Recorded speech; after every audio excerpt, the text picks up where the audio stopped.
भगवान परशुराम, जिन्हें क्षत्रिय कुलनाशक एवं बाल ब्रह्मचारी जैसे कई नामों से जाना जाता है। भगवान परशुराम राजा प्रसन्नजित की पुत्री और महर्षि जमदग्नि के पुत्र थे। इनका नाम राम ही था, किंतु भगवान शिव से प्राप्त अमोघ फरसे के कारण उन्हें परशुराम के नाम से भी जाना जाता है। ये भगवान विष्णु के 10 अवतार में से छठे अवतार थे। उनके पिता के यज्ञ के समय जल लाने में विलंब हो गया।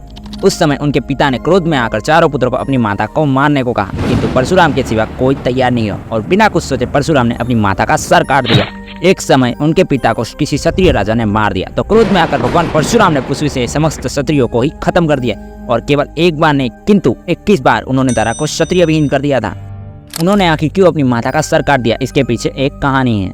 उनकी माँ जल का कलश बनने के लिए नदी पर गई, किंतु वहाँ गंधर्व चित्ररथ अप्सराओं के साथ जल क्रीड़ा कर रहा था। यह देखने में इतनी तन्मय हो गई कि जल लाने में विलंब हो गया और महर्षि जमदग्नि का यज्ञ समय व्यतीत हो गया। उनकी मानसिक स्थिति समझकर परशुराम के पिता ने क्रोध में आकर अपने चारों पुत्रों को उनकी माता का वध करने के लिए कहा, किंतु कोई तैयार नहीं हुआ। अतः परशुराम ने अपने पिता का आदेश मानकर बिना कुछ सोचे अपनी माता का सर काट दिया। तो ये सब देखकर उनके पिता प्रसन्न हुए और उन्होंने उन्हें 4 वरदान मांगने को कहा। तो उन्होंने पहला वरदान मांगा, माता पुनः जीवित हो जाए। दूसरा वरदान मांगा कि उन्हें कभी मरने की स्मृति न रहे और तीसरा वरदान मांगा कि बाई चेतना युक्त हो जाए और चौथे में मांगा कि वे परमायु हो जाए। महर्षि जमदग्नि ने उन्हें चारों वरदान दे दिए।